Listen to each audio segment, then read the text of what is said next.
Bandung. Kota ini selalu menyimpan banyak cerita di setiap sudutnya.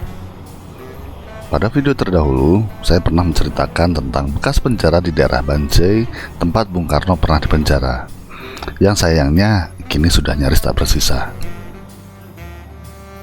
Tapi kisah-kisah romantisme masa lalu Bandung tentu tidak berhenti di situ saja. Apabila kita menjelajahi sudut yang lain, masih banyak tempat yang bisa membawa kita kembali ke masa lalu, serta mengungkap berbagai cerita yang tersembunyi di balik tembok-tembok bangunan bergaya Art Deco yang tersebar di seantero kota.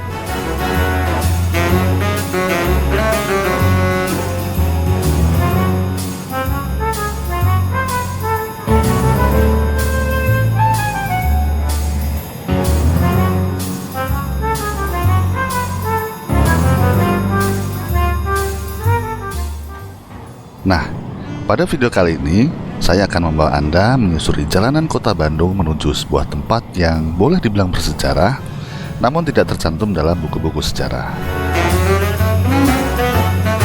Tempat ini sudah cukup lama ingin saya kunjungi, dan karena kali ini saya mendapatkan kesempatan, maka saya tidak buang-buang waktu lagi, segera merencanakan waktu untuk berkunjung ke sana.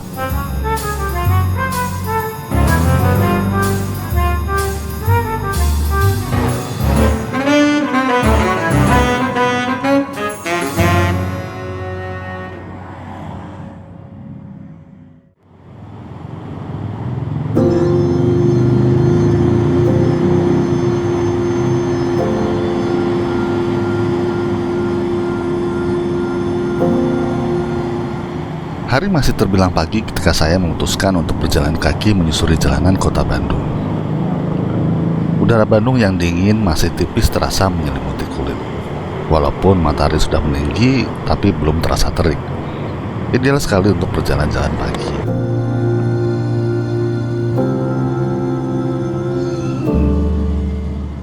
Kebetulan tempat saya menginap terletak di pusat kota. Jaraknya hanya selemparan batu dari kawasan Braga. Juga tidak jauh ke kawasan Asia Afrika. Dan yang lebih penting lagi, tidak terlalu jauh dari tempat yang hendak saya tuju pagi itu.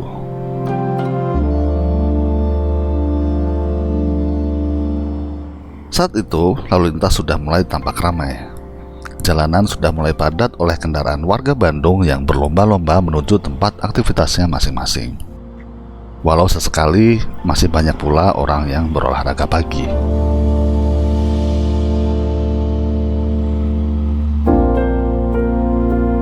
Saya berjalan menyusuri sepanjang jalan Sunia Raja terus ke barat, melewati jembatan Sungai Cikapundung sebelum akhirnya saya sampai di daerah Pecinan Lama.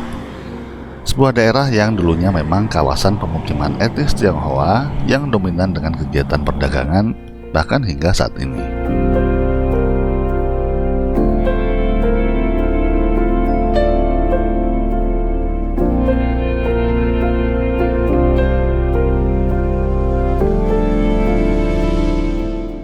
Setelah melewati deretan toko-toko lama, akhirnya saya sampai di ujung jalan yang memotong jalan Banjai. Dan di pojok kanan, tampak sebuah bangunan berciri khas bangunan-bangunan lama yang banyak ditemukan di Bandung. Bangunan dengan sudut yang melengkung. Itulah tujuan saya saat itu. Sebuah bangunan lama yang sekilas nampak biasa saja, namun ketika dilihat dari depan, nampak fasadnya yang menonjol dengan tulisan besar Aroma Pabrik Kopi.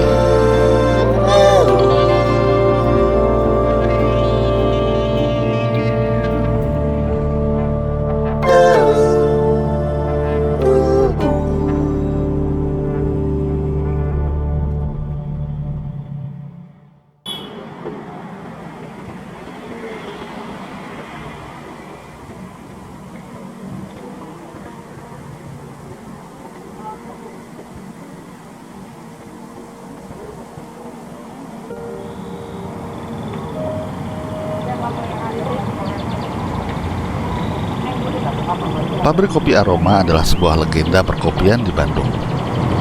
Keberadaannya telah menebarkan aroma kopi yang menggoda di kawasan sekitarnya sejak tahun 1930 oleh tangan dingin Tan Hao Xian. Namanya yang tersohor ditandai dengan antrean pengunjung yang hendak membeli kopi. yang kadang hingga mengular di depan pintu masuknya. Datang ke toko ini seperti mengunjungi sebuah museum hidup.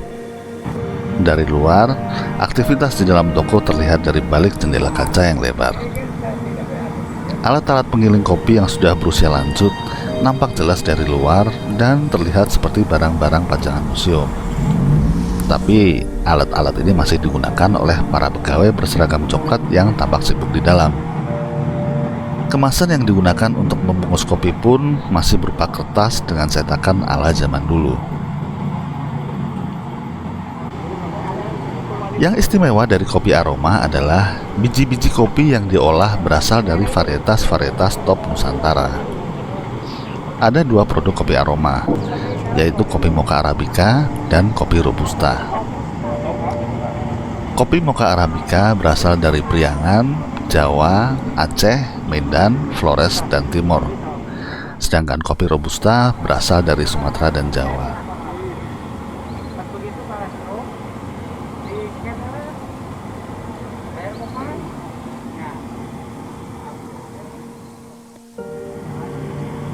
Bahan baku kopi ini tidak langsung disangrai, namun disimpan dulu dalam jangka waktu yang cukup lama. 8 tahun untuk Mocha Arabica dan 5 tahun untuk Robusta. Tujuannya adalah untuk mengurangi kadar keasaman dan kafein, sehingga lebih bersahabat bagi perut, terutama bagi yang lambungnya sensitif.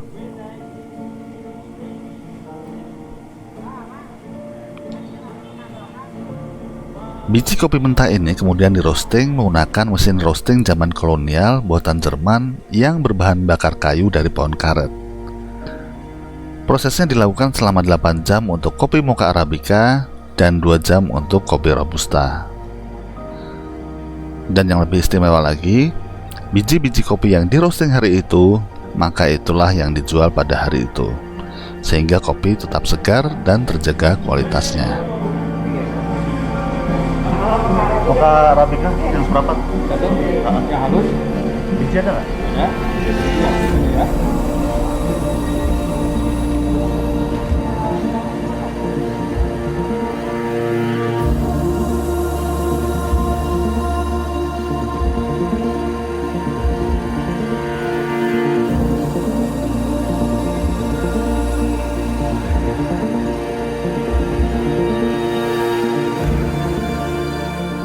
Pagi itu, setelah beberapa saat mengantri, akhirnya saya membawa pulang sebungkus kopi Mocha Arabica dengan harga Rp40.000 per kemasan 250 gram.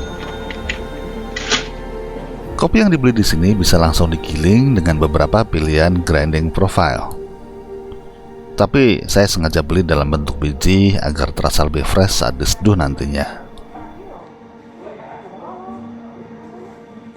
Yang unik, metode penjualan kopi aroma ini tidak kalah tradisional dengan proses pengolahan kopinya. Kopi aroma tidak membuka cabang maupun agen penjualan, juga marketplace, juga tidak melayani delivery order. Pembeli harus datang langsung ke Jalan Bancai 51 Bandung. Itu pun juga dibatasi hanya boleh membeli maksimal 3 kg kopi.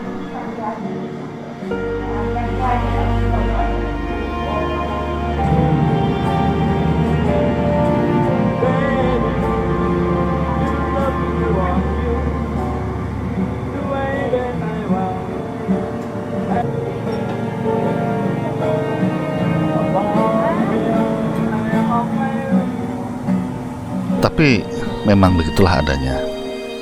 Sampai saat ini, kopi aroma masih berjalan sebagai home industry yang menjual bubuk dan biji kopi dalam jumlah terbatas demi menjaga kualitas produknya secara konsisten. Sesuai dengan falsafahnya, menjual dengan jujur, harga terjangkau, dan mengolah kopi yang harum, enak, dan aman bagi lambung peminumnya.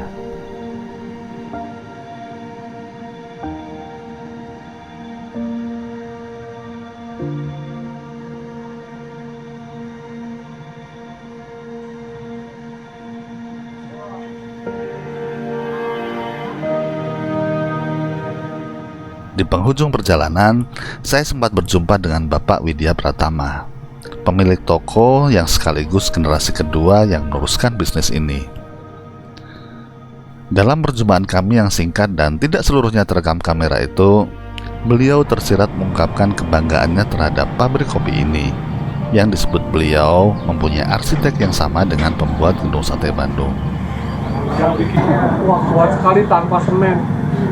Tanpa semen. Ya kapur aja, kapur. Orang sudah bilang. Dan nggak ada korupsi, jadi kuat ya saya. Dan bukan hanya sekedar tempat bisnis untuk mendapatkan profit semata, namun lebih dari itu, beliau tetap mempertahankan falsafah bisnisnya dengan integritas, kejujuran, dan kesederhanaan, sehingga kopi aroma tetap ada di hati pelanggannya hingga sekarang.